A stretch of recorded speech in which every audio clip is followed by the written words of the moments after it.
Hello everyone, welcome to gate notebook. और आज हम इस वीडियो में देखेंगे लॉजिक फैमिलीज के पार्ट 4 को। Already we have discussed about integrated circuits और आज इस वीडियो में हम डिस्कस करने वाले हैं types of integrated circuits. Previous videos नहीं देखा है कोई बात नहीं, कोई टेंशन वाली बात नहीं है। आप जाकर प्लेलिस्ट को चेक करें, लॉजिक फैमिलीज नाम से एक प्लेलिस्ट है गेट नोटबुक चैनल में। आपको वहाँ पर सारी प्रीवियस वीडियोज़ मिल जाएंगी, part 1, part 2 and part 3, right. अभी तक आपने चैनल को सब्सक्राइब नहीं किया, आप नए हैं चैनल पे, तो सब्सक्राइब ज़रूर कर लीजिए, इससे आपका ही फ़ायदा है। साथ ही बेल आइकन पे क्लिक कर लें ताकि आपको नोटिफिकेशंस मिले और आप एक भी वीडियो मिस ना करें। वीडियो पसंद आता है लाइक बटन दबाकर ज़रूर बताएं कि आपको इस तरीके की वीडियोस पसंद आ रहे, ताकि और भी बेहतरीन सीरीज़ आपके लिए हम लेकर आते रहें। इस वीडियो में क्या डिस्कस करने वाले हैं, types of integrated circuits. Integrated circuits क्या होती हैं उनके बारे में इंट्रोडक्शन चाहिए, प्रीवियस वीडियो को ज़रूर चेक करें। गाइज, आप लोग भी मुझे कमेंट करके बता सकते हैं कि what are the types of circuits, integrated circuits.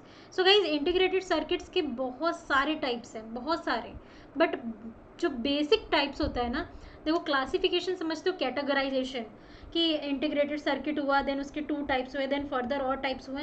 तो इसमें सबसे मेजर जो 2 टाइप्स है, पहले उसको हम डिस्कस करेंगे एंड देन उसके फर्दर पॉइंट्स को जानेंगे। ओके, देखो मैंने तो आप लोग को हिंट दे दिया है कि जो ब्रॉडली अगर हम क्लासिफिकेशन करें तो it is are of 2 types. ठीक है, यहाँ पर ये 2 टाइप्स का होता है। पहला क्या होता है, एनालॉग इंटीग्रेटेड सर्किट, ठीक है, जिसको हम एनालॉग आईसीज भी कहते हैं।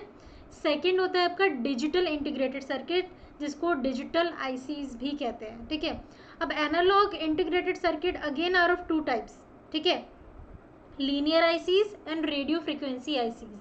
बट ऐसा नहीं है मैं सिर्फ आपको यहाँ पे बताने वाली हूँ कि भाई ये हो गए टाइप्स और चलो अब आगे बढ़ते हैं। नहीं, हम इसको अच्छे से समझेंगे, हर एक पॉइंट्स, हर एक एस्पेक्ट को लेकर चलेंगे। ठीक है, पहले देखेंगे क्या एनालॉग इंटीग्रेटेड सर्किट्स क्या होते हैं। बट आप मुझे कमेंट बॉक्स में अपने हिसाब से लिखकर बता सकते हो एनालॉग इंटीग्रेटेड सर्किट्स आपके हिसाब से क्या होते हैं। और मुझे कमेंट बॉक्स में ये भी लिखकर बताना कि डिजिटल और एनालॉग इन दोनों में सबसे बड़ा और मेजर डिफरेंस क्या होता है। कोई एक, वो आपको कमेंट बॉक्स में लिखकर बताना है।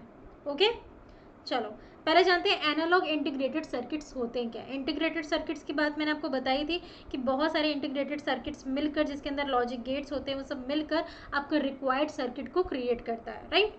एनालॉग कैसा होता है, तो ये इस तरीके के इंटीग्रेटेड सर्किट्स होते हैं that operate over an entire range of continuous values of the signal amplitude. जो आपका सिग्नल एम्पलीट्यूड होता है उसके entire range of continuous value के हिसाब से ऑपरेट होता है। मतलब ये एक तरीके का बेसिक कंपोनेंट होता है जो कि आपको ज़्यादातर इलेक्ट्रॉनिक डिवाइस में देखने को मिलेगा ही मिलेगा, बहुत कॉमन टाइप होता है ये, और ये मोस्ट बेसिक सर्किट होता है। ठीक है, जो कि आपको लार्जर इलेक्ट्रॉनिक सर्किट्स के एक पार्ट में से एनालॉग इंटीग्रेटेड सर्किट का पार्ट आपको देखने को मिलता है। ये ऑपरेट कहाँ होता है, सभी सिग्नल एम्पलीट्यूड के कंटिन्यूस वैल्यूज में आपको हर जगह ये देखने को मिलेगा, राइट। एग्जाम्पल्स क्या होते हैं, मेजर एग्जाम्पल्स ये तीनों के तीनों, operational amplifier, power management circuits and sensors.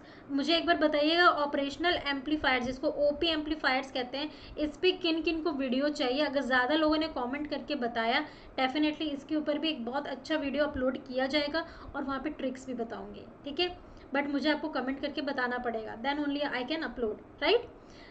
Analogue integrated circuit के मेजर 3 एग्जाम्पल्स होते हैं, operational amplifiers, power management circuits and sensors. ठीक है,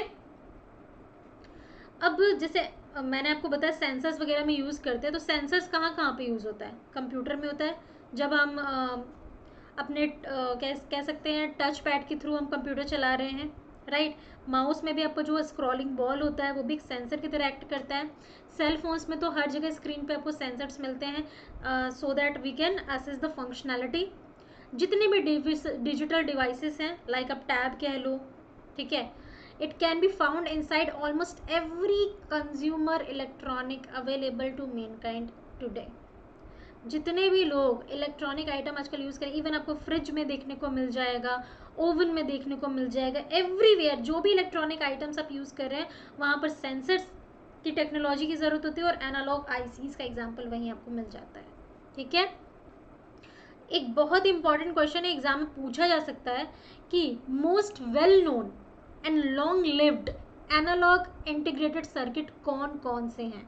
तो मैंने अभी आपको बताया था ऑपरेशनल एम्पलीफायर, तो 741 ऑपरेशनल एम्पलीफायर एंड 555 टाइमर, ये दोनों के दोनों सबसे ज़्यादा जाने माने मतलब फेमस, सबसे लंबे समय से चलते आ रहे लॉन्ग कह सकते हैं long lived analog integrated circuit में से एक है। ठीक है, तो 741 ऑपरेशनल एम्पलीफायर एंड 555 टाइमर, ये दोनों के दोनों सबसे ज़्यादा लंबे समय से चलते आ रहे हैं और ऑटोमेटिकली फेमस तो हो ही जाएंगे, तो ये याद रखिएगा। ठीक है, अच्छा ये बताइए कि एनालॉग इंटीग्रेटेड सर्किट क्या अभी भी यूज़ किया जाता है, और अगर किया जाता है तो कब किया जाता है? क्योंकि आजकल हमें ना डिजिटल के बहुत ज़्यादा फ़ैन हो गए हैं, हर चीज़ हमें डिजिटल चाहिए होती है। देन एनालॉग को अगर अपन यूज़ कर भी रहे हैं तो कहाँ पे कर रहे हैं और कब कर रहे हैं? तो when there is a need for higher power applications, ठीक है, जहाँ पर आपको हायर पावर की एप्लीकेशन चाहिए, मतलब पावर बहुत बढ़िया तरीके से यूज़ करनी है आपको, वाइड बैंड सिग्नल्स की यूज़ करनी है। ठीक है, और वो कहाँ पे यूज़ होता है? That need sampling rate requirement and for user interface with a transducer. In this case हम यूज़ करते हैं एनालॉग इंटीग्रेटेड सर्किट्स को, वरना आजकल बहुत ज़्यादा डिपेंडेंसी अपनी किस पे हो गई? डिजिटल पे हो गई है। तो अगर आपसे पूछा जाए कि क्या स्टिल यूज़ हो रहा है, तो डेफिनेटली हो रहा है। अभी एग्जाम्पल भी दिया जहाँ पे सेंसर वगैरह का यूज़ करते हैं। ठीक है, वहाँ पर एनालॉग का एक तरीके से यूज़ हो जाता है, बट अभी कम यूज़ है, बट बहुत से एरियाज़ पे यूज़ है जहाँ पर हमको हायर पावर एप्लीकेशंस की ज़रूरत होती है एंड वाइड बैंड सिग्नल्स की ज़रूरत होती है। ठीक है, it involves an output signal that follows a continuous input signal. जैसे मैंने आपको स्टार्टिंग में इसकी डेफिनेशन बताई थी, ये क्या करता है? एक आउटपुट सिग्नल को इन्वॉल्व करता है। ठीक है, और यही आउटपुट सिग्नल क्या करता है?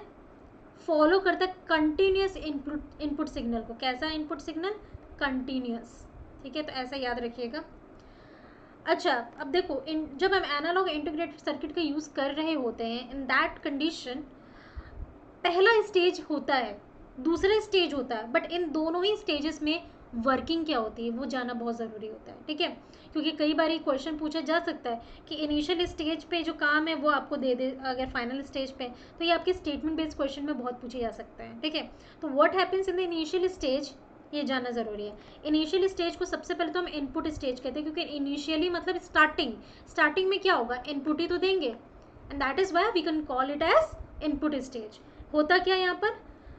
वोल्टेज और जो भी सिग्नल है एक सोर्स से हम रिसीव करते हैं, दैट्स ऑल। ठीक है, ये इनपुट हुआ, इनपुट के फॉर्म में क्या आ रहा है अपने पास? वोल्टेज और सिग्नल आ रहा है। ठीक है, इसको क्या करें? सोर्स से रिसीव कर रहे हैं, that's all happens in initial stage, और you can say first stage, जिसको हम इनपुट स्टेज भी कहते हैं। नेक्स्ट सेकेंड स्टेज पे क्या होता है? इसको गेन स्टेज कहते हैं। ठीक है, पहले मैं रिसीव किया तो डेफिनेटली सेकेंड वाले में हम क्या करेंगे? गेन करेंगे कुछ।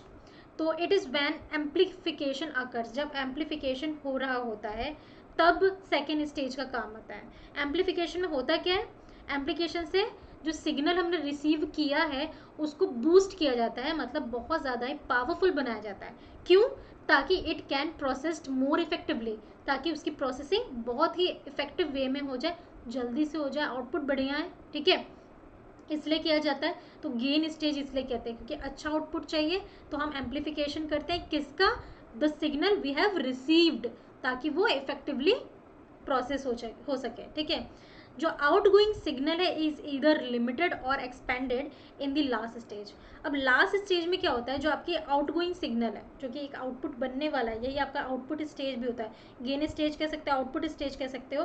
यहाँ पर आउटगोइंग सिग्नल आप चाहो तो उसको रिस्ट्रिक्ट कर सकते हो कि मुझे इतना ही चाहिए, आप अपनी रिक्वायरमेंट के हिसाब से उसको एक्सपेंड भी कर सकते हो। मे बी क्वेश्चन बन सकता है, राइज हो सकता है कि जो आउटपुट स्टेज है, जो गेन स्टेज है आपका एनालॉग इंटीग्रेटेड सर्किट का, इन दैट कंडीशन जो आपकी सिग्नल आउटगोइंग सिग्नल उसको हम एक्सपेंड कर सकते हैं कि नहीं कर सकते हैं? डेफिनेटली। लिमिट कर सकते हैं नहीं कर सकते? कर सकते हैं। तो बहुत सारे क्वेश्चन का आंसर आपको यहाँ पे मिल जाता है। सो आपने 2 स्टेजेस को भी जान लिया है। एनालॉग सिग्नल की बात करें तो किन चीज़ों से बना होता है? डेफिनेटली ये इंटीग्रेटेड सर्किट है, तो it is again a semiconductor made up of a semiconductor, inductors also, capacitors also and resistors also. So all these things use to make a analog integrated circuit. आगे बात कर लेते हैं, जो पहला टाइप है एनालॉग इंटीग्रेटेड सर्किट का, that is linear integrated circuits और लीनियर आईसीज। ये होता क्या है, नाम जैसा है वैसे इसका काम है क्या? तो देखो इसके बारे में अगर हम बात करें तो इसके आगे क्या होता है, इसमें ये एक तरीके का सॉलिड स्टेट एनालॉग डिवाइस होता है, ठीक है। ये एक तरीके का सॉलिड स्टेट एनालॉग डिवाइस होता है। कहाँ पर ऑपरेट करते हैं? Can operate over a continuous range of input signals, ठीक है।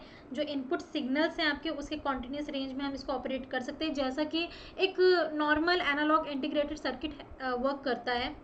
They can characterized by an infinite number of operating states, ठीक है। यहाँ पर आप कई सारे इनफाइनाइट नंबर, बहुत सारे अनगिनत, जिसको अपन काउंट भी नहीं कर सकते, इतने ऑपरेटिंग स्टेजेस इसके अंदर, स्टेट्स जो है वो काम कर सकती हैं, राइट। और ये एम्पलीफायर सर्किट्स में सबसे ज़्यादा यूज़ किया जाता है। बेसिकली जो आपका एनालॉग इंटीग्रेटेड सर्किट होता है, एम्पलीफिकेशन का काम करता है। स्टार्टिंग में हमने पढ़ा कि सबसे जो इसका लिव लॉन्ग्ड एग्जाम्पल है या फिर वेल नोन एग्जाम्पल है, वो ऑपरेशनल एम्पलीफिकेशन एंड 555 टाइमर है, राइट। तो एम्पलीफायर इससे काफ़ी ज़्यादा जुड़ा हुआ है, तो लीनियर वाला आपका एम्पलीफायर सर्किट्स के लिए ही हम ज़्यादातर यूज़ करते हैं, ठीक है। एक एनालॉग सर्किट अगर हम एक सिंपल सेंटेंस में समझें तो एक एनालॉग इंटीग्रेटेड सर्किट कब लीनियर बन जाता है, तो ये पॉइंट बहुत इंपॉर्टेंट है। पूरा का पूरा जो हिस्ट्री, थ्योरी, एवरीथिंग इसके अंदर ही कवर हो गया है, ठीक है। If there exist a linear relationship between voltage and current, जो इसके अंदर वोल्टेज और करंट, इनके बीच में एक लीनियर रिलेशनशिप चल रहा है, मतलब इनकी रिलेशनशिप किसके ऊपर डिपेंड करती है? वोल्टेज एंड करंट पे, ठीक है। अगर वोल्टेज और करंट इन दोनों के बीच में एक लीनियर रिलेशनशिप है, दैट मीन्स आपका ये analog circuit linear analog integrated circuit बन गया है, ठीक है। सो क्वेश्चन बन सकता है कि रिलेशनशिप किसके ऊपर डिपेंड करता है कि एक एनालॉग इंटीग्रेटेड सर्किट लीनियर हो जाए। So it depends on the relationship between voltage and current. If it is linear then the circuit is linear analog integrated circuit, right. तो इस सेंटेंस से ही आपको क्लियरली पता चलता है कि पूरी हिस्ट्री एंड थ्योरी किसके अराउंड है। So it's all about voltage and current relationship.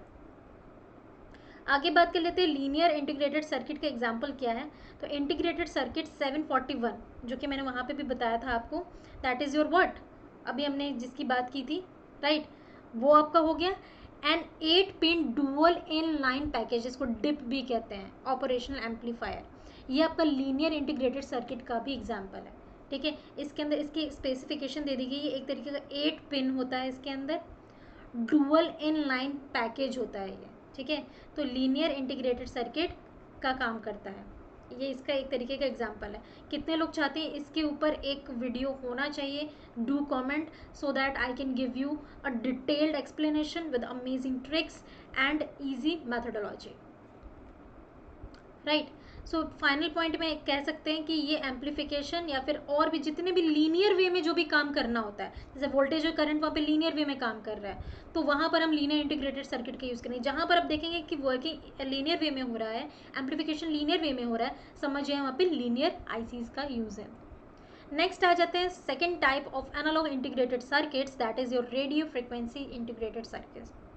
सो इसके अंदर इसकी क्या वर्किंग है, तो ये हम ज़्यादातर wireless devices and mobile phones में यूज़ करते हैं, क्योंकि जो रेडियो की बात होगी, ठीक है, रेडियो फ्रिक्वेंसी मतलब याद रखें, रेडियो, एफएम, ये सारी चीज़ें क्या हैं, वायरलेस होती हैं, तो हम ज़्यादातर मोबाइल फ़ोन और वायरलेस डिवाइसेस में यूज़ करते हैं। इसकी जो फ्रिक्वेंसी का रेंज होता है और अप्रॉक्स 3 किलो हर्ट्ज से लेकर 2.4 गीगा हर्ट्ज तक, ठीक है, ये इसकी फ्रिक्वेंसी का रेंज है।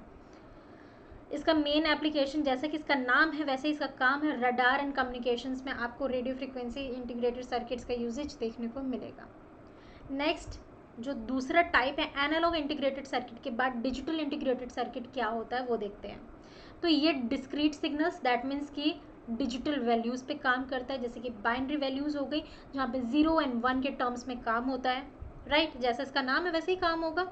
ये सर्किट हम डिजिटल लॉजिक गेट्स में, मल्टीप्लेक्सर में, फ्लिप फ्लॉप्स में, वहाँ पर यूज़ करते हैं। क्वेश्चन बन सकता है कि which kind of integrated circuit we can use in digital logic gates, multiplexer, flip flops, या फिर डिजिटल लॉजिक गेट लिखा ना हो, मल्टीप्लेक्सर एंड फ्लिप फ्लॉप्स, वहाँ पर कौन से सर्किट्स का यूज़ करते हैं, तो आंख बंद करके आंसर देना है। It can B digital integrated circuit और डिस्क्रीट इंटीग्रेटेड सर्किट, राइट। और ये सर्किट्स जो है बहुत ही ईजिली डिज़ाइन भी हो जाती है एंड इकोनॉमिकल होती हैं, राइट। देन आगे बात कर लेते हैं। जैसे कि मैंने आपको बताया कि ये डिस्क्रीट वैल्यूज़ पे डिपेंड करती है, दैट मीन्स 0 और 1। 0 1 क्या इंडिकेट करते हैं? ट्रू और फॉल्स को इंडिकेट करते हैं। 1 stands for true and 0 stands for false. तो ये हैंडल क्या करते हैं? डिस्क्रीट सिग्नल्स को हैंडल करता है इस तरीके के लॉजिकल ऑपरेशंस को परफॉर्म करने में, राइट। जो बेसिक बुलियन फंक्शंस हम यहाँ पर यूज़ करते हैं डिजिटल इंटीग्रेटेड सर्किट में, वो डेफिनेटली आपके लॉजिक गेट्स होंगे, जो कि अभी हमने बात की है। एंड और नॉट, इनका हम यूज़ करते हैं ताकि हम मॉडर्न डिजिटल सिस्टम की फंक्शनैलिटी को यूज़ कर सकें और उसकी यूजेज को समझ सकें। और ये जो बुलियन फंक्शंस हैं उनको हम कैसे बनाते हैं? बाय यूजिंग ट्रांजिस्टर्स, ठीक है। वो तो मैंने आपको स्टार्टिंग में ही बताया था। एग्जाम्पल की बात कर लेते हैं डिजिटल इंटीग्रेटेड सर्किट की। तो जो इंटरनल ट्रांजिस्टर स्ट्रक्चर होता है नैंड गेट के अंदर, कि नैंड गेट को बनाने में कितने ट्रांजिस्टर्स लगे, तो पूरा स्ट्रक्चर, वो सारा का सारा design comes under digital integrated circuit, right. अब ये आपको एक ओवरव्यू मिल जाता है एनालॉग एंड डिजिटल सर्किट्स कैसे एक दूसरे से डिफरेंट है। तो एनालॉग सर्किट की बात करें तो ये कंटिन्यूसली वर्क करता है किसके ऊपर? वेरिएबल सिग्नल्स के ऊपर, इसलिए हम इसको एनालॉग कहते हैं। और ये डिस्क्रीटली वेरिएबल के ऊपर वर्क करते हैं, इसलिए हम इसको डिजिटल सिग्नल कहते हैं, जहाँ पे 0 और 1 का काम होता है। बाइनरी डिजिटल सिग्नलिंग भी इसके अंदर एक वर्क टर्मिनोलॉजी यूज़ होता है, क्योंकि हम इसी तरीके से काम करते हैं डिजिटल सर्किट्स के अंदर। एनालॉग सर्किट्स किस चीज़ पर डिपेंड करता है? तो depending the efficiency and precision, कितना फास्ट काम हो रहा है, कितना एक्यूरेसी के साथ काम हो रहा है, ठीक है। सो डेफिनेटली जहाँ पर एक्यूरेसी एंड एफिशिएंसी की बात आ जाती है तो बहुत डिफ़िकल्ट हो जाता है डिज़ाइन करना एनालॉग सर्किट्स को। तो अगर पूछा जाए कि डिज़ाइन करना एनालॉग डिफ़िकल्ट है या डिजिटल, तो ट्रिक से याद रखिए, डी से डिजिटल, ठीक है। डी से डिजिटल है आपका डिज़ाइन, डिजिटल का आसान होगा, डिज़ाइन डिजिटल का आसान होगा, और डिफ़िकल्ट किसका होगा? एनालॉग का होगा, याद रखिएगा। तो यही बात यहाँ पर है।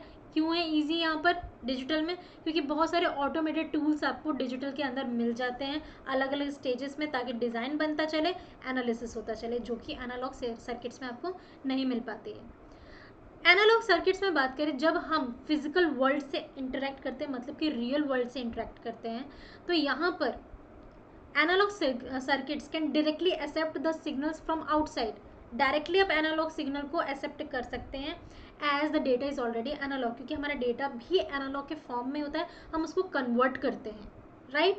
सो इसीलिए यहाँ पर रियल वर्ल्ड से इंटरेक्शन में थोड़ा सा एनालॉग सर्किट के लिए आसान हो जाता है, डायरेक्टली एक्सेप्ट कर सकता है सिग्नल को, क्योंकि हमारा जो डेटा इन्फॉर्मेशन होता है it is already in the form of analog, right.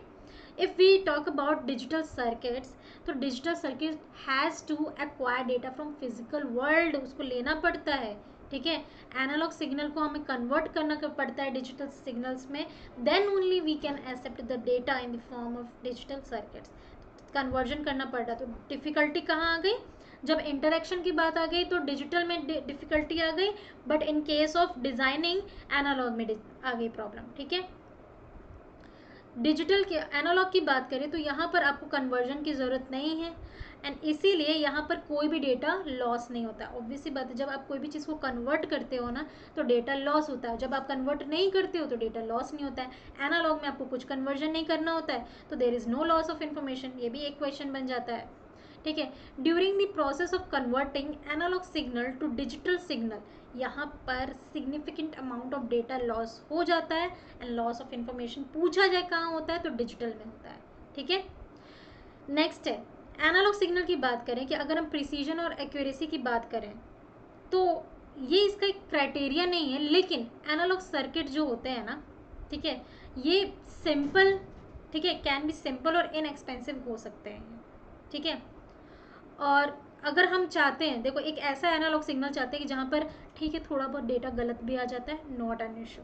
अगर ऐसा मान के चल रहे हैं तो आप एनालॉग सिग्नल्स बहुत ही सस्ते और बहुत ही आसान तरीके से यूज़ कर सकते हैं, सिर्फ अगर आप एक्यूरेसी को मेन क्राइटेरिया नहीं मानते हैं तो। वही डिजिटल सर्किट्स की बात करें, सिंपल डिज़ाइन टेक्निक के साथ एट लो कॉस्ट आप गुड एक्यूरेसी प्रिसीजन वाला डिजिटल सर्किट यूज़ कर सकते हैं। मतलब आपको यहाँ पर एक्यूरेसी प्रिसीजन तो मिल ही रहा है, साथ ही कम कॉस्ट में और सिंपल डिज़ाइन के साथ। तो ये बहुत बड़ी बात डिजिटल सर्किट में आपको देखने को मिल जाती है। लास्ट पॉइंट है एनालॉग सर्किट की बात करें तो क्योंकि यहाँ पर स्किल्ड इंजीनियर नहीं होते, उसकी कमी होती है, ठीक है, एंड डिज़ाइन बहुत कॉम्प्लेक्स होता है, जैसे कि हमने सेकेंड स्टेप में पढ़ाई, ठीक है। इसके कारण analog circuits are can turn out to be quite expensive, इसीलिए थोड़ा एक्सपेंसिव हो जाते हैं। और अगर मैं डिजिटल सर्किट की बात करूं तो advanced integrated circuit technologies and other factors, ठीक है, डिजिटल सर्किट्स को बहुत ही रेलेबल तरीके से बनाते हैं, तो रेलेबिलिटी बनी रहती है, कॉस्ट कम हो जाता है और साइज छोटा होता है, ठीक है। तो कुछ फीचर्स आपने समझे कि क्या कमी होती है एनालॉग में, बट क्या फ़ायदे होते हैं, क्या डिजिटल के फ़ायदे होते हैं, बट क्या कमी होती है, everything we have discussed over here, ठीक है। और यहाँ मिल जाता है आपको एक सिंगल रिवीजन पेज, जहाँ पर एक नहीं दो नहीं टोटल 20 क्वेश्चंस हमने एक ही पेज में डाल दिए, ताकि आपको वीडियो पूरा देखना पड़े। जब आप वीडियो की सारी चीज़ों को देखकर रिवाइज करना चाहो, जैसे कि इंटीग्रेटेड सर्किट कितने टाइप के होते हैं, 2 टाइप के होते हैं, उसमें भी एनालॉग इंटीग्रेटेड सर्किट भी 2 टाइप्स में कैटेगराइज होते हैं। एनालॉग के जो अंदर एनालॉग और डिजिटल का तो देखो यहाँ पर सारे पॉइंट्स कवर्ड है, तो वो पॉइंट्स मैंने नहीं डाले यहाँ पर, बट लीनियर के क्या पॉइंट्स हैं, ठीक है, लीनियर का एग्जाम्पल क्या है, लीनियर कब हो जाता है analog circuit, radio frequency integrated circuit क्या होते हैं, साथ ही एनालॉग जो इंटीग्रेटेड सर्किट है सबसे ज़्यादा वेल नोन एंड फेमस वो कौन कौन से, everything I have mentioned over here. So आप सब कुछ यहीं पर देख लेंगे, विद इन 1 मिनट लगेगा और सब कुछ आपको याद हो जाएगा। तो ये आपको मिल जाता है लॉजिक फैमिलीज़ का SRP4, जहाँ पर टाइप्स ऑफ इंटीग्रेटेड सर्किट्स के सारे इंपॉर्टेंट पॉइंट्स एक ही सिंगल पेज में आपको देखने को मिल रहे हैं। सो वीडियो पसंद आ रहा है गाइस तो लाइक ज़रूर कीजिए, शेयर ज़रूर कीजिए। अगर आप चाहते हैं हमारे कंप्लीट कोर्सेज को लेना तो आप हमें इस कॉन्टैक्ट नंबर पर व्हाट्सएप भी कर सकते हैं और कॉन्टैक्ट भी कर सकते हैं। That's all in this video, thank you, keep learning, keep practising.